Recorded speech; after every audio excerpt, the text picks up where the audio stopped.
হাই friends, কি খবৰ? ভালনে আপোনালোকৰ? আজি মই আপোনালোকৰ বাবে লৈ আহিছোঁ এটা তিলপিঠাৰ ৰেচিপি। তেনেহ'লে আহকচোন চাই লওঁ ৰেচিপিটোৰ বাবে কি কি বস্তুৰ প্ৰয়োজন। তিলপিঠা বনাবৰ বাবে মই লৈছোঁ বৰা চাউলৰ পিঠাগুড়ি, আৰু ইফালে লৈছোঁ মই তিলৰ গুড়ি। ইয়াত মই সানিছোঁ গুড় মিঠাই। আৰু আহক তেনেহ'লে আৰম্ভ কৰোঁ ৰেচিপি। জুইত টাৱাখন উঠাই দিছোঁ আৰু মই এতিয়া ইয়াত দিম পিঠাগুড়ি। পিঠাগুড়িখিনি দি হাতেৰে এনেকৈ পিঠাগুড়িকেইটা ঘূৰাই ল'ব আৰু ধুনীয়াকৈ পিঠাগুড়িকেইটা টিপি দিব।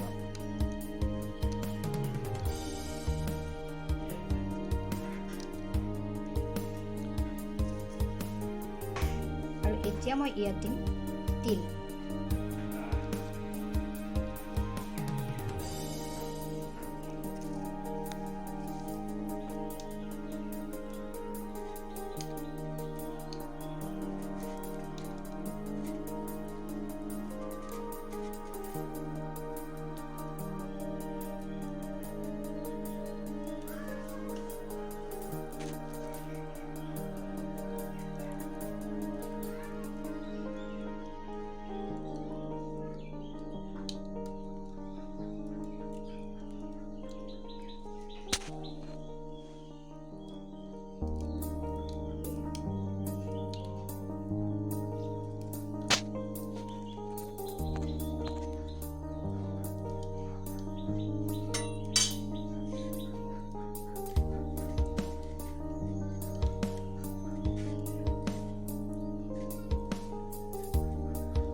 আৰু ঠিক এনেকুৱাকৈ আপুনি গোটেইকেইখন পিঠা সাজি ল'ব।